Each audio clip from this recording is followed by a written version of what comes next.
Bismillahirrahmanirrahim. Assalamualaikum warahmatullahi wabarakatuh.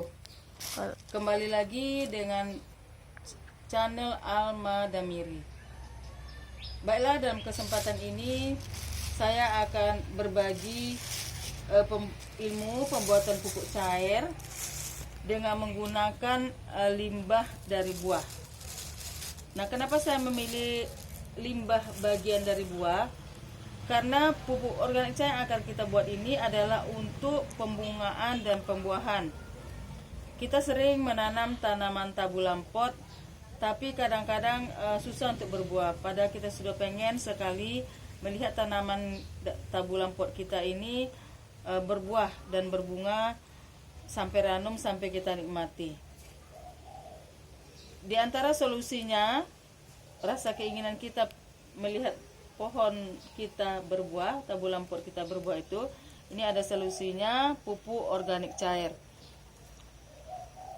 Kenapa kita tidak memilih pupuk kimia untuk di dalam pot? Karena tanahnya akan cepat mengeras. Nah, sementara kalau dengan penggunaan pupuk organik cair, pembungaan dan pembuahan ini tidak akan membuat tanah kita mengeras. Nah, itu cocok sekali untuk tanaman dalam pot, sehingga akar-akarnya akan mudah leluasa bergerak. Baiklah, saya akan menyebutkan bahan-bahan yang saya pakai, dan ini semuanya boleh dikatakan saya peroleh gratis. Di antaranya adalah, pertama ini ada air kelapa. Air kelapa ini sudah saya siapkan, saya ambil dari pasar kemarin. Nah, kira-kira ini ada 10 liter. Ini air kelapa. Nah, air kelapa ini kenapa saya pilih air kelapa? Air kelapa ini ada unsur auksin, sitokininnya. Itu adalah hormon untuk pertumbuhan akar yang paling utama. Sehingga akar tanaman kita akan berkembang dengan bagus. Dan juga ada vitamin-vitamin lainnya. Juga ada unsur kaliumnya, protein yang sangat dibutuhkan oleh tanaman. Dia punya unsur makro dan mikro yang juga penting bagi tanaman kita. Nah, ini dia jumlahnya. Nah, kira-kira ini kita tidak perlu yang baru, air kelapanya air kelapa tua ini. Air kelapa bekas saja dari pasar itu kita ambil. Ini dia. Nah, berikutnya ada kulit pisang. Seperti saya katakan tadi, kalau kita pengen buah, kita memupuknya dengan unsur buah. Nah, ini pisang, kulit pisang adalah bagian unsur buah. Ini kira-kira 1 kilo. Kemarin juga saya ambil dari tukang gorengan waktu saya beli goreng pisang. Nah, ini waktu saya juga beli nanas, saya minta kulit nanasnya. Ini kira-kira ada 1,5 kilo. Ini juga ada kulit wortel. Kulit wortel ini kira-kira mungkin ada 3 on ini. Ini kulit kentang. Nah, sebenarnya takaran ini tidak baku, tidak mesti tetap. Cuma kalau bisa kita buat agak seimbang aja jumlahnya.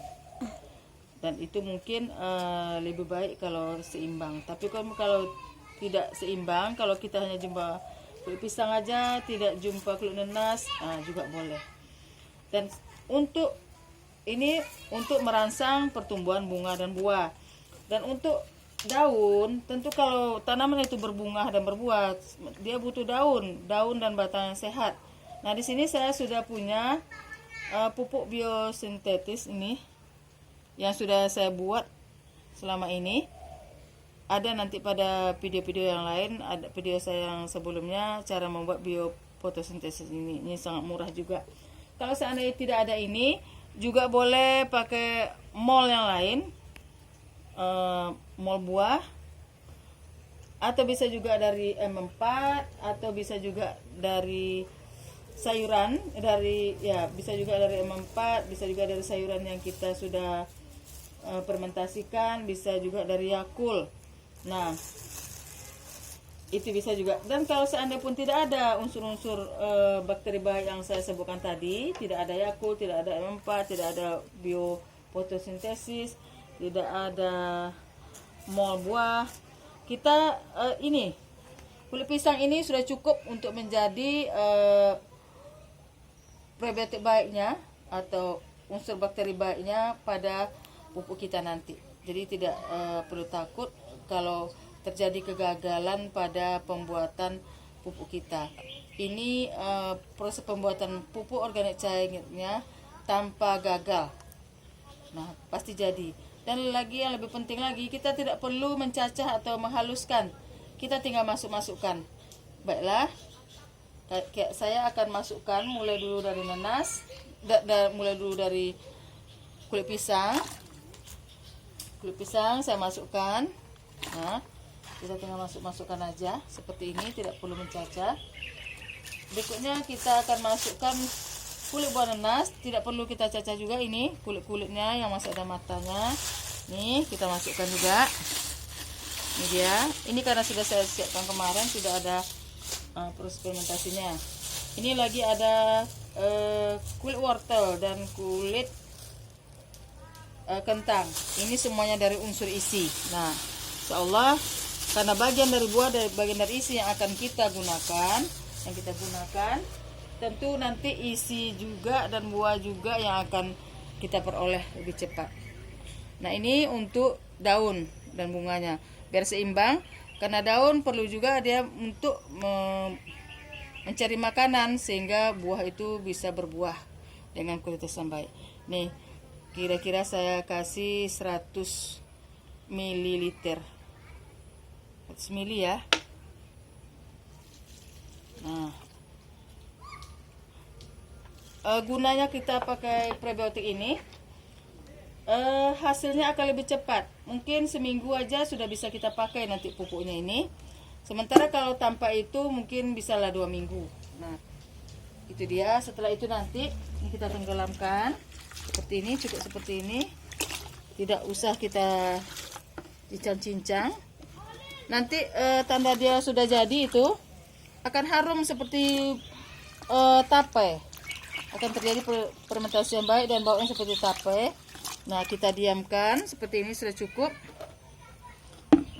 Nanti kalau dia sudah berhasil, sudah bau tape, bisa kita ambil dan bisa kita aplikasikan ke tanaman kita. Bisa dengan disiram atau disemprot. Kalau untuk disemprotkan biasanya saya 1:10 atau disiram juga boleh seperti itu. 1:10 di sini maksudnya 100 ml ini bisa kita semprot, bisa kita encerkan ke dalam 10 liter air. Nah, bisa disemprotkan, bisa juga disiramkan. Dan setelah 2-3 kali aplikasi kita akan nampak perubahannya kepada tanaman kita itu menjadi lebih baik, lebih segar, dan tentu akan segera mengeluarkan bunga dan buah.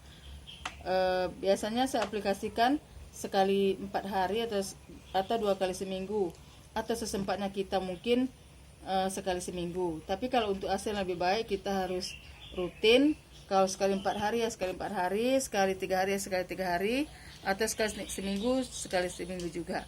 Jadi kita tidak perlu lagi menambah pupuk kimia untuk tanaman tabulum pot kita, atau tanaman kita di halaman juga boleh dipakai ini. Nah, itu aja untuk mempersingkat durasi.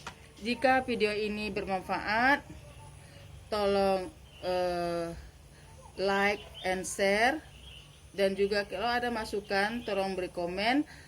Dan jika para sahabat tani pengen lagi menengok video saya yang berikutnya, silakan subscribe dan tekan tombol loncengnya. Terima kasih atas telah menonton video saya, dan itu sangat bermanfaat bagi saya. Semoga yang menonton video saya banyak rezeki, panjang umur, dan hidup barokah. Assalamualaikum warahmatullahi wabarakatuh.